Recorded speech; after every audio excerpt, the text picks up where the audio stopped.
ನಮಸ್ಕಾರ. ಜೀನಿ ನ್ಯೂಸ್ ವೀಕ್ಷಕರಿಗೆ ಸ್ವಾಗತ. ಎಲ್ಲ ವೀಕ್ಷಕರಿಗೆ ನಮಸ್ಕಾರ. ನಾನು ಸಂಧ್ಯಾ. ಕಾವೇರಿ ನೀರು ಹಂಚಿಕೆ ವಿವಾದಕ್ಕೆ ಸಂಬಂಧಿಸಿದಂತೆ ಇಂದು ದೆಹಲಿಯಲ್ಲಿ ಕಾವೇರಿ ನೀರು ನಿಯಂತ್ರಣ ಸಮಿತಿಯ ಮಹತ್ವದ ಸಭೆ ನಡೆಯಲಿದ್ದು, ಸಭೆಯ ತೀರ್ಪಿನ ಮೇಲೆ ಕಾವೇರಿ ಕೊಳ್ಳದ ರೈತರ ಕಣ್ಣು ನೆಟ್ಟಿದೆ. ಮಳೆ ಇಲ್ಲದೆ ರಾಜ್ಯದ ಜಲಾಶಯಗಳು ಬತ್ತಿ ಹೋಗಿದ್ದರೂ ತಮಿಳುನಾಡು ಮಾತ್ರ ನನ್ನ ಪಾಲಿನ ನೀರು ಬಿಡುವಂತೆ ಪಟ್ಟು ಹಿಡಿದಿರುವುದು ಕಂಡುಬಂದಿದೆ.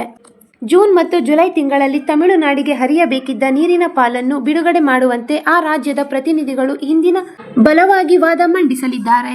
ನಿಯಮದ ಪ್ರಕಾರ ಜೂನ್ನಲ್ಲಿ 9.19 ಟಿಎಂಸಿ ಹಾಗೂ ಜುಲೈನಲ್ಲಿ 31.24 ಟಿಎಂಸಿ ನೀರು ಹರಿಯಬೇಕಿತ್ತು.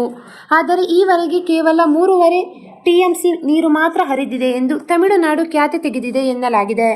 ಕಾವೇರಿ ಜಲಾನಯನ ಪ್ರದೇಶದಲ್ಲಿ ನಿರೀಕ್ಷಿತ ಪ್ರಮಾಣದಲ್ಲಿ ಮಳೆಯಾಗದ ಕಾರಣ ತಮಿಳುನಾಡಿಗೆ ನೀರು ಹರಿಯುವುದು ಸಂಪೂರ್ಣವಾಗಿ ಅಸಾಧ್ಯ ಎಂದು ಕರ್ನಾಟಕದ ಅಧಿಕಾರಿಗಳು ಸಭೆಯಲ್ಲಿ ವಾದ ಮಂಡಿಸಲಿದ್ದಾರೆ.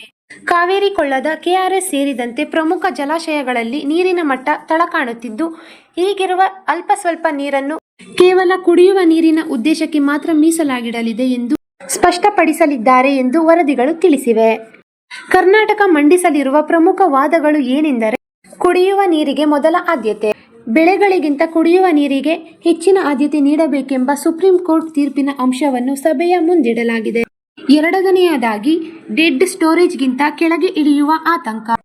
ಒಂದು ವೇಳೆ ಈಗ ತಮಿಳುನಾಡಿಗೆ ನೀರು ಬಿಟ್ಟರೆ ರಾಜ್ಯದ ಜಲಾಶಯಗಳಲ್ಲಿನ ನೀರಿನ ಮಟ್ಟ ಡೆಡ್ ಸ್ಟೋರೇಜ್ಗಳಿಗಿಂತ ಕುಸಿದು ಕುಡಿಯುವ ನೀರಿಗೂ ತೀವ್ರ ಹಾಹಾಕಾರ ಉಂಟಾಗಲಿದೆ.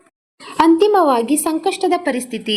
ಮಳೆ ಕೊರತೆಯಿಂದ ಕಾವೇರಿ ಕೊಳ್ಳದ ರೈತರು ಸಂಕಷ್ಟದಲ್ಲಿದ್ದು, ತಮಿಳುನಾಡಿನ ಒತ್ತಡಕ್ಕೆ ಮಣಿ ನೀರು ಬಿಡುವುದು ಪ್ರಾಯೋಗಿಕವಾಗಿ ಅಸಾಧ್ಯ ಎಂಬ ವಾಸ್ತವಿಕ ಪರಿಸ್ಥಿತಿಯನ್ನು ಸಮಿತಿಯ ಮುಂದಿಡಲಾಗುತ್ತದೆ.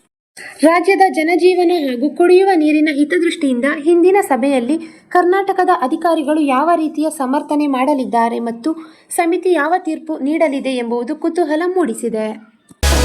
ಈ ದಿನದ ನಿರಂತರ ಸುದ್ದಿಗಳಿಗಾಗಿ ವೀಕ್ಷಿಸುತ್ತಿರಿ ಜೀನಿ ನ್ಯೂಸ್. ನಮಸ್ಕಾರ.